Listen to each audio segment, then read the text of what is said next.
ಮಹಿಳೆಯರಲ್ಲಿ ಮುಟ್ಟಿಗೆ ಸಂಬಂಧಪಟ್ಟಂತ ಸಮಸ್ಯೆಗಳು ಅಂತ ಬಂದ್ರೆ ಎಷ್ಟೊಂದು ಜನಕ್ಕೆ ಕಾಮನ್ ಆಗಿ ಇರುವಂತ ಒಂದು ಕಂಪ್ಲೇಂಟ್ ಅಂತ ಅಂದ್ರೆ ಪೀರಿಯಡ್ಸ್ ಆದಾಗ ಬ್ಲೀಡಿಂಗ್ ತುಂಬಾನೇ ಕಡಿಮೆ ಹೋಗುತ್ತೆ. ಒಂದು ದಿನ ಅಥವಾ 2 ದಿನ ಅಷ್ಟೇ ತುಂಬಾ ಲೈಟ್ ಆಗಿ ಬ್ಲೀಡಿಂಗ್ ಆಗುತ್ತೆ. ಪೀರಿಯಡ್ಸ್ ನಾರ್ಮಲ್ ಡೇಟ್ಗೆ ಬರುತ್ತೆ, ಆದರೆ ಬ್ಲೀಡಿಂಗ್ ಅಲ್ಲಿ ಮಾತ್ರ ಕಡಿಮೆ ಇದೆ ಅಂತ ಹೇಳಿ ಕಂಪ್ಲೇಂಟ್ಸ್ ಇರುತ್ತೆ. ಅದರ ಬಗ್ಗೆ ಇವತ್ತಿನ ಸಂಚಿಕೆಯಲ್ಲಿ ತಿಳ್ಕೊಳ್ಳೋಣ. ಅದನ್ನ ಹೈಪೋಮೆನೋರಿಯಾ ಅಂತ ಹೇಳಿ ನಾವು ಹೇಳ್ತೀವಿ. ಸೊ ಅದು ಯಾಕಾಗತ್ತೆ, ಹಾಗೆ ಅದನ್ನ ಬ್ಲೀಡಿಂಗ್ ಅನ್ನ ಹೆಚ್ಚಿಗೆ ಮಾಡ್ಕೊಳ್ಳೋಕೆ ಏನ್ ಮಾಡಬೇಕು ಅನ್ನೋದನ್ನ ನೋಡೋಣ.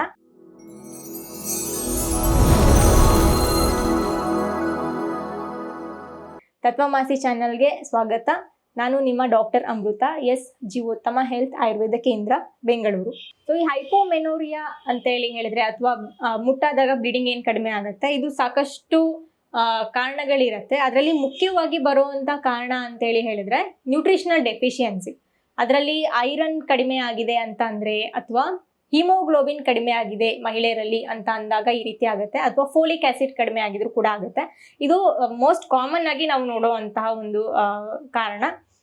ಐರನ್ ಕಡಿಮೆ ಇರೋದು ಅಥವಾ ಫೋಲಿಕ್ ಆಸಿಡ್, ಇಲ್ಲಾಂದ್ರೆ ವಿಟಮಿನ್ B12 ಕಡಿಮೆ ಆಗಿದ್ರು ಕೂಡ ಒಂದೊಂದ್ಸಲ ಬ್ಲೀಡಿಂಗ್ ಕಮ್ಮಿ ಆಗ್ತಾ ಇರುತ್ತೆ.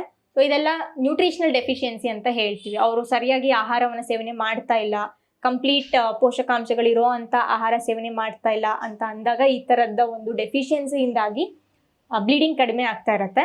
ಇನ್ನು ಎರಡನೇದು ಬಂದು ಥೈರಾಯ್ಡ್ ಸಮಸ್ಯೆ ಇರೋರಲ್ಲಿ, ಅದರಲ್ಲೂ ಹೈಪೋಥೈರಾಯ್ಡಿಸಮ್ ಯಾರಿಗಿರುತ್ತೆ ಅವರಲ್ಲಿ ಬ್ಲೀಡಿಂಗ್ ಕಡಿಮೆ ಆಗ್ತಾ ಇರುತ್ತೆ. ಇನ್ನು ಬರ್ತ್ ಕಂಟ್ರೋಲ್ ಪಿಲ್ಸ್ ಅಥವಾ ಕಾಂಟ್ರಾಸೆಪ್ಟಿವ್ ಪಿಲ್ಸ್ ಅಂತ ಏನು ಹೇಳ್ತೀವಿ, ಅಥವಾ ಹಾರ್ಮೋನಲ್ ಪಿಲ್ಸ್ ಅಂತ ಏನು ಹೇಳ್ತೀವಿ, ಅದನ್ನ ಯೂಸ್ ಮಾಡ್ತಾ ಇರೋರಲ್ಲಿನೂ ಕೂಡ ಅದನ್ನ ಯೂಸ್ ಮಾಡಿದ ನಂತರ ಅಥವಾ ಮಾಡುವಂಥ ಟೈಮಲ್ಲೂ ಕೂಡ ಬ್ಲೀಡಿಂಗ್ ಕಡಿಮೆ ಇರ್ಬೋದು. ಹಾಗೇನೆ ಏನಾದರೂ ಬೇರೆ ಹಾರ್ಮೋನಲ್ ಇಂಬ್ಯಾಲೆನ್ಸಸ್ ಇದೆ ಅಂತೇಳಿ ಹೇಳಿದಾಗಲೂ ಕೂಡ ಆಗ್ತಾ ಇರುತ್ತೆ. ಇನ್ನು ಸ್ಟ್ರೆಸ್ ಇದೆ ಅಥವಾ ಆಂಗ್ಸೈಟಿ ಇದೆ ಅಥವಾ ಎಕ್ಸಸೈಸ್ ಮಾಡ್ತಾ ಇಲ್ಲ, ಹಾಗೆ ತುಂಬ ಸಣ್ಣ ಇದ್ದಾರೆ ಅಂತ ಹೇಳೋರಲ್ಲಿ, ಯಾರಲ್ಲಿ ಬಾಡಿ ಫ್ಯಾಟ್ ತುಂಬಾನೇ ಕಡಿಮೆ ಇರುತ್ತೆ ಅವರಲ್ಲಿ ಯೂಶಲಿ ಈಸ್ಟ್ರೋಜನ್ ಹಾರ್ಮೋನ್ ಕಡಿಮೆ ಇರುತ್ತೆ. ಸೊ ಹಾಗಾಗಿ ಪೀರಿಯಡ್ಸ್ ಫ್ಲೋ ಏನಿರುತ್ತೆ ಅದು ಕಡಿಮೆ ಇರುತ್ತೆ. ಇದೆಲ್ಲ ಒಂದು ಕಾರಣಗಳಿಂದಾಗಿ ಆಗ್ತಾ ಇರುತ್ತೆ. ರೇರೆಸ್ಟ್ ಕಾರಣ ಅಂತೇಳಿ ಹೇಳಿದ್ರೆ ಯುಟರೈನ್ ಸೈನಿಕಿಯೆ ಅಂತ ಹೇಳಿ ಹೇಳ್ತೀವಿ. ಸೊ ಹಾಗಂದ್ರೆ ಗರ್ಭಕೋಶದ ಒಳಗಡೆ ಸ್ಪೇಸ್ ಏನಿರುತ್ತೆ, ಆ ಸ್ಪೇಸಿನ ಮಧ್ಯದಲ್ಲಿ ಒಂದು ವಾಲಿಂದ ಇನ್ನೊಂದು ವಾಲಿಗೆ ಕನೆಕ್ಷನ್ಸ್ಗಳು ಬೆಳ್ಕೊಂಡ್ಬಿಟ್ಟಿರತ್ತೆ. ಸೊ ಆ ಕನೆಕ್ಷನ್ಸ್ಗಳನ್ನು ಯುಟರೈನ್ ಸೈನಿಕಿಯೆ ಅಂತ ಹೇಳಿ ಹೇಳ್ತೀವಿ. ಸೊ ಅದರಿಂದಾಗಿ ಕೂಡ ಕಡಿಮೆ ಬ್ಲೀಡಿಂಗ್ ಹೋಗ್ತಾ ಇರುತ್ತೆ. ಇನ್ನು TB ಕಾಯಿಲೆ, ಗರ್ಭಕೋಶಕ್ಕೆ TB ಕಾಯಿಲೆ ಆಗಿದೆ ಅಂತ ಅಂದಾಗ್ಲೂ ಕೂಡ ಬ್ಲೀಡಿಂಗ್ ಕಡಿಮೆ ಇರುತ್ತೆ. ಇದೆರಡೂ ತುಂಬಾ ನಾವು ರೇರ್ ಆಗಿ ನೋಡೋವಂಥದ್ದು. ಬಟ್ ಆಗ್ಲೇ ಹೇಳಿದಾಗ ಮೇಜರ್ ರೀಸನ್ಸ್ಗಳು ಕಾಮನ್ ಆಗಿ ನ್ಯೂಟ್ರಿಷನಲ್ ಡೆಫಿಷಿಯನ್ಸಿಯಿಂದಾಗಿ ಆಗ್ತಾ ಇರುತ್ತೆ.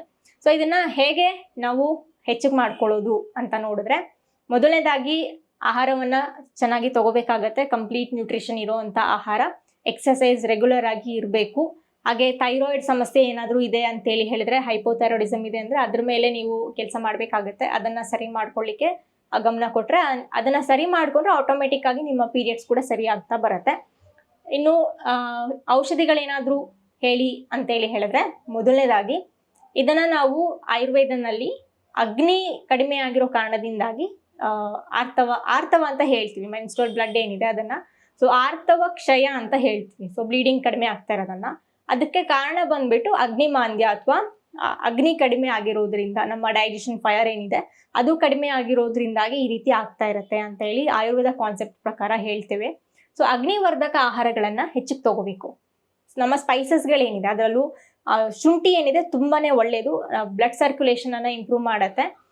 ಸೊ ಪ್ರತಿದಿನ ಶುಂಠಿಯನ್ನ ಸೇವನೆ ಮಾಡುವಂಥದ್ದು. ಒಂದು ಸಣ್ಣ ಪೀಸಷ್ಟು ಶುಂಠಿಯನ್ನ ನೀರಲ್ಲಿ ಹಾಕ್ಬಿಟ್ಟು ಒಂದು 100 ml ನೀರಲ್ಲಿ ಚೆನ್ನಾಗಿ ಅದನ್ನ ಬಾಯ್ಲ್ ಮಾಡಿ, ಒಂದು 30 ml ಆಗೋವರೆಗೂ ಬಾಯ್ಲ್ ಮಾಡಿಬಿಟ್ಟು ಅದಕ್ಕೆ ಸ್ವಲ್ಪ ಬೆಲ್ಲ ಕೂಡ ಹಾಕೋಬೇಕಾಗತ್ತೆ. ಸೊ ಶುಂಠಿ ಮತ್ತೆ ಬೆಲ್ಲ ಎರಡನ್ನೂ ಹಾಕಿ ಕಷಾಯ ಮಾಡಿ ಒಂದು 30 ml ಅಷ್ಟು ಪ್ರತಿದಿನ ಸೇವನೆ ಮಾಡ್ತಾ ಬಂದ್ರಿ ಅಂತ ಅಂದ್ರೆ ಕ್ರಮೇಣವಾಗಿ ನಿಮ್ಮ ಬ್ಲೀಡಿಂಗ್ ಏನಿದೆ ಅದು ಹೆಚ್ಚಾಗ್ತಾ ಹೋಗುತ್ತೆ. ಹಾಗೆ ಎರಡನೇದು ಬೆಳ್ಳುಳ್ಳಿಯ ಸೇವನೆ. ಸೊ ಬೆಳ್ಳುಳ್ಳಿ ಬಂದು ಪಿತ್ತನ ಹೆಚ್ಚಿಗೆ ಮಾಡತ್ತೆ. ಸೊ ಯಾರಿಗೆಲ್ಲ ಈ ಥರ ಪೀರಿಯಡ್ಸ್ ಬರ್ತಾ ಇಲ್ಲ ಅಥವಾ ಬ್ಲೀಡಿಂಗ್ ಕಡಿಮೆ ಇದೆ ಅಂತೇಳಿ ಹೇಳೋರು ಬೆಳ್ಳುಳ್ಳಿಯನ್ನು ಸೇವನೆ ಮಾಡ್ಬೋದು. ಬೆಳ್ಳುಳ್ಳಿಯನ್ನು ಒಂದು 5 ml ಅಥವಾ ಒಂದು ಚಮಚೆಯಷ್ಟು ಬೆಳ್ಳುಳ್ಳಿಯ ರಸವನ್ನು ಸೇವನೆ ಮಾಡ್ಬೋದು. ಇಲ್ಲಾಂದರೆ ಒಂದು ಅಥವಾ 2 ಬೆಳ್ಳುಳ್ಳಿ ಎಸಳನ್ನು ಹಾಗೆ ಕೂಡ ನೀವು ತಿನ್ಬೋದು ಪ್ರತಿದಿನ ಬೆಳಗ್ಗೆ ನಿಮ್ಮ ಬ್ರೇಕ್ಫಾಸ್ಟ್ ಆದ ನಂತರ. ಇನ್ನು ಮೂರನೇದು ಹಿಂಗಿನ ಸೇವನೆ. ಸೊ ಹಿಂಗು ಏನು ಬರುತ್ತೆ ಅದನ್ನು ಒಂದು ಸಣ್ಣ ಚಿಟಿಕೆಯಷ್ಟು ಹಿಂಗನ್ನು ನೀವು ನೀರಲ್ಲಿ ಮಿಕ್ಸ್ ಮಾಡಿಬಿಟ್ಟು ಸೇವನೆ ಮಾಡ್ಬೋದು. ಅಥವಾ ನೀವು ಅಡುಗೆ ಮಾಡುವಾಗಲೂ ಕೂಡ ಅಡುಗೆನಲ್ಲೆಲ್ಲ ಹಿಂಗನ್ನು ಹೆಚ್ಚಿಗೆ ಬಳಕೆ ಮಾಡಿಕೊಂಡ್ರೆ ಉಪಯೋಗ ಆಗುತ್ತೆ. ಇನ್ನು ಅದು ಬಿಟ್ಟರೆ ನೆಕ್ಸ್ಟ್ ಎಲೋವೆರಾ. ಸೊ ಈ ಒಂದು ಹಾರ್ಮೋನಲ್ ಮೆಟಬಾಲಿಸಮ್ ಏನಿದೆ ಅದು ಬಹಳಷ್ಟು ಪ್ರಮಾಣದಲ್ಲಿ ನಡೆಯುವಂಥದ್ದು ಲಿವರಲ್ಲಿ. ಸೊ ಲಿವರ್ ಹೆಲ್ದಿಯಾಗಿ ಇರಬೇಕು ಯಾವಾಗ್ಲೂ. ಸೊ ಲಿವರಿನ ಆರೋಗ್ಯವನ್ನು ಕಾಪಾಡ್ಕೊಳ್ಳಿಕ್ಕೆ ಅಲೋವೆರಾ ತುಂಬಾ ಒಂದು ಬೆಸ್ಟ್ ಔಷಧಿ. ಸೊ ಅಲೋವೆರಾ ಜ್ಯೂಸನ್ನು ಒಂದು 5ರಿಂದ 10 ml ಅಷ್ಟು ಅಲೋವೆರಾ ಜ್ಯೂಸನ್ನು ನೀವು ಪ್ರತಿದಿನ ಬೆಳಗ್ಗೆ ಹೊತ್ತು ಖಾಲಿ ಹೊಟ್ಟೆನಲ್ಲಿ ಸೇವನೆ ಮಾಡ್ಬೋದು. ಇದರಿಂದ ನಿಮ್ಮ ಲಿವರ್ ಫಂಕ್ಷನ್ ಹೆಚ್ಚಿಗಾಗುತ್ತೆ. ಸೊ ಲಿವರ್ ಫಂಕ್ಷನ್ ಹೆಚ್ಚಾಯಿತು ಅಂದಾಗ ಹಾರ್ಮೋನಲ್ ಬ್ಯಾಲೆನ್ಸ್ ಕೂಡ ಮೇಂಟೈನ್ ಆಗುತ್ತೆ. ಅದರಿಂದ ನಿಮ್ಮ ಪೀರಿಯಡ್ ಫ್ಲೋ ಕೂಡ ನಾರ್ಮಲ್ ಆಗ್ತಾ ಬರುತ್ತೆ. ಇನ್ನು ಇದು ಬಿಟ್ಟರೆ ನೆಕ್ಸ್ಟು ತುಪ್ಪದ ಸೇವನೆ ಡೆಫಿನೆಟ್ಲಿ ಇರಬೇಕಾಗತ್ತೆ ನಿಮ್ಮ ಊಟದಲ್ಲಿ. ಆ್ಯಂಡ್ ಎಳ್ಳು ಏನು ಬರುತ್ತೆ, ಕಪ್ಪು ಎಳ್ಳು ಮತ್ತು ಉದ್ದಿನ ಕಾಳು ಬ್ಲ್ಯಾಕ್ ಗ್ರಾಮ್ ಅಂತ ಏನು ಹೇಳ್ತೀವಿ, ಸೊ ಅದನ್ನು ಹೆಚ್ಚಾಗಿ ಸೇವನೆ ಮಾಡಬೇಕು. ಹಾಗೆ ಅಣು ತೈಲ ಅಂತ ಹೇಳ್ತೀವಿ. ಸೊ ಇದು ನಿಮಗೆ ಆಯುರ್ವೇದ ಶಾಪ್ಸಲ್ಲೆಲ್ಲ ಸಿಗುತ್ತೆ. ಅಣು ತೈಲ ಸಿಕ್ಕಿಲ್ಲ ಅಂದರೆ ಸಿಂಪಲ್ ಆಗಿ ಎಳ್ಳೆಣ್ಣೆಯನ್ನು ಕೂಡ ಬಳಕೆ ಮಾಡ್ಬೋದು. 2 ಡ್ರಾಪ್ ಅಷ್ಟು ಅಣು ತೈಲ ಅಥವಾ ಎಳ್ಳೆಣ್ಣೆಯನ್ನು ನಿಮ್ಮ ಮೂಗಲ್ಲಿ ಹಾಕ್ಕೋಬೇಕು. ಬಲಗಡೆಗೆ 2 ಡ್ರಾಪ್ ಮತ್ತು ಎಡಗಡೆಗೆ 2 ಡ್ರಾಪ್. 2 ಮೂಗಿನ ಹೊರಳೆಯಲ್ಲಿ 2 ಡ್ರಾಪ್ ಅಷ್ಟು ಅಣು ತೈಲ ಅಥವಾ ಎಳ್ಳೆಣ್ಣೆಯನ್ನು ರಾತ್ರಿ ಹೊತ್ತು ಮಲ್ಗೋವಾಗ ಹಾಕ್ಕೊಂಡು ಮಲ್ಕೋಬಹುದು. ತುಂಬಾ ಹಾರ್ಮೋನಲ್ ಇಂಬ್ಯಾಲೆನ್ಸ್ ಇದೆ ಅಥವಾ ತುಂಬಾ ಕಡಿಮೆ ಬ್ಲೀಡಿಂಗ್ ಆಗ್ತಾ ಇದೆ ಅಂತೇಳಿ ಹೇಳಿದಾಗ ದಿನಕ್ಕೆ 2 ಬಾರಿ ಕೂಡ ಯೂಸ್ ಮಾಡ್ಬೋದು. ಬೆಳಗ್ಗೆ ಒಂದ್ಸಲ, ರಾತ್ರಿ ಒಂದ್ಸಲ. ಇದನ್ನು ಅಣು ತೈಲ ಅಥವಾ ಎಳ್ಳೆಣ್ಣೆನ 2 ಡ್ರಾಪ್ ಅಷ್ಟೇ ಬಳಕೆ ಮಾಡಬೇಕು, ಅದಕ್ಕಿಂತ ಜಾಸ್ತಿ ಬಳಕೆ ಮಾಡಬಾರ್ದು. ಸೊ ಇದು ಕೂಡ ನಿಮಗೆ ಬ್ರೈನ್ ಫಂಕ್ಷನ್ಸ್ ಏನಿದೆ, ಬ್ರೈನಿಂದ ರಿಲೀಸ್ ಆಗುವಂಥ ಹಾರ್ಮೋನ್ಸ್ಗಳನ್ನು ಮ್ಯಾನೇಜ್ ಮಾಡಲಿಕ್ಕೆ ಸಹಾಯ ಮಾಡುತ್ತೆ. ಸೊ ಇದಿಷ್ಟು ನೀವು ಫಾಲೋ ಮಾಡ್ತಾ ಬಂದ್ರಿ, ಒಳ್ಳೆಯ ಆಹಾರ ಮತ್ತು ಎಕ್ಸಸೈಸ್ ಮ್ಯಾಂಡೇಟರಿ ಅಂತೇಳಿ ಹೇಳಿದಾಗ ಕ್ರಮೇಣವಾಗಿ ನಿಮ್ಮ ಬ್ಲೀಡಿಂಗ್ ಏನಿದೆ ಅದು ನಾರ್ಮಲ್ ಆಗ್ತಾ ಬರುತ್ತೆ. ಸಾಮಾನ್ಯವಾಗಿ ಮಹಿಳೆಯರಲ್ಲಿ ಡೆಲಿವರಿ ಆದ ನಂತರ ಸ್ವಲ್ಪ ಬ್ಲೀಡಿಂಗ್ ಕಡಿಮೆ ಆಗುತ್ತೆ, ಅಥವಾ ಕೆಲವರಲ್ಲಿ ಮದುವೆ ಆದ ನಂತರ ಬ್ಲೀಡಿಂಗ್ ಕಡಿಮೆ ಆಗೋ ಸಾಧ್ಯತೆಗಳಿರುತ್ತೆ. 1 ದಿನ ಅಷ್ಟೇ ಬ್ಲೀಡಿಂಗ್ ಆಗ್ತಾ ಇದೆ ಅಥವಾ 2 ದಿನ ಅಷ್ಟೇ ಬ್ಲೀಡಿಂಗ್ ಆಗ್ತಾ ಇದೆ ಅಂತ ಅಂದರೆ ಅದನ್ನು ನೀವು ಸರಿ ಮಾಡ್ಕೋಬೇಕಾಗತ್ತೆ. ಅದು ಅಬ್ನಾರ್ಮಲಿಟಿ ಇರುತ್ತೆ. ಮೊದಲನೇ ದಿನ, 2ನೇ ದಿನ ಕಂಪ್ಲೀಟ್ ಫ್ಲೋ ಎಲ್ಲ ತುಂಬ ಚೆನ್ನಾಗಿದೆ, 3ನೇ ದಿನ ಸ್ವಲ್ಪ ಲೈಟಾಗಿ ಆಗುತ್ತೆ ಅಂತಂದರೆ ಅದು ನಾರ್ಮಲ್ ಇರುತ್ತೆ. ಅದ್ರ ಬಗ್ಗೆ ಹೆಚ್ಚು ವರಿ ಮಾಡುವಂಥ ಅವಶ್ಯಕತೆ ಏನಿಲ್ಲ. ಬಟ್ ಅಟ್ಲೀಸ್ಟ್ 2nd ಡೇ ನಿಮಗೆ ಕಂಪ್ಲೀಟಾಗಿ ಒಂದು ಒಳ್ಳೆ ಫ್ಲೋ ಇದೆ ಅಂತ ಅಂದರೆ ಅದು ನಾರ್ಮಲ್ ಇರುತ್ತೆ. ಸೊ ಇನ್ನು ಮೆನೋಪಾಸ್ ಯಾರೆಲ್ಲ ರೀಚ್ ಆಗ್ತಾ ಇರ್ತಾರೆ, ಪ್ರೀ ಮೆನೋಪಾಸಲ್ ಪೀರಿಯಡ್ ಅಂತ ಹೇಳ್ತೀವಿ, ಇನ್ನೇನು ಮುಟ್ಟು ನಿಲ್ಲೋ ಅಂತ ಮಹಿಳೆಯರಲ್ಲೂ ಕೂಡ ಸ್ವಲ್ಪ ವ್ಯತ್ಯಾಸಗಳಿರುತ್ತೆ. ಸೊ ಅವರಲ್ಲೂ ಕೂಡ ಬ್ಲೀಡಿಂಗ್ ಸ್ವಲ್ಪ ಕಡಿಮೆ ಹೋಗ್ತಾ ಇರ್ಬೋದು ಅಥವಾ ಸ್ವಲ್ಪ ಹೆಚ್ಚಾಗಿನೂ ಕೂಡ ಹೋಗ್ತಾ ಇರ್ಬೋದು. ಮೆನೋಪಾಸಲ್ ಟೈಮ್ ಇತ್ತು ಅಂದರೆ ಅದ್ರ ಬಗ್ಗೆ ಅಷ್ಟು ವರಿ ಮಾಡುವಂಥ ಅವಶ್ಯಕತೆ ಏನಿಲ್ಲ, ಅದು ನಾರ್ಮಲ್ ಆಗಿ ಮೆನೋಪಾಸ್ ಟೈಮಲ್ಲಿ ಆಗ್ತಾ ಇರುತ್ತೆ.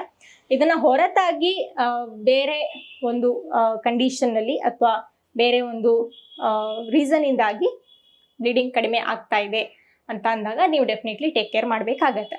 ಸೊ ಬ್ಲೀಡಿಂಗ್ ಕಡಿಮೆ ಇದೆ ಅನ್ನೋದು ಒಂದು ಕಾಯಿಲೆ ಅಲ್ಲ, ಬೇರೆ ಒಂದು ಕಾಯಿಲೆಯ ಒಂದು ಲಕ್ಷಣ ಆಗಿರುತ್ತೆ. ಪೀರಿಯಡ್ಸ್ ಆದಾಗ ಬ್ಲೀಡಿಂಗ್ ತುಂಬಾ ಕಡಿಮೆ ಆಗ್ತಾ ಇದೆ ಅಂತ ಹೇಳೋದೇ ಒಂದು ಕಾಯಿಲೆ ಅಲ್ಲ, ಅದು ಬೇರೆ ಒಳಗಡೆ ಇರೋವಂತಹ ಇಂಬ್ಯಾಲೆನ್ಸನ್ನು ಇಂಡಿಕೇಟ್ ಮಾಡ್ತಾ ಇರುತ್ತೆ, ಸೂಚನೆ ಕೊಡ್ತಾ ಇರುತ್ತೆ.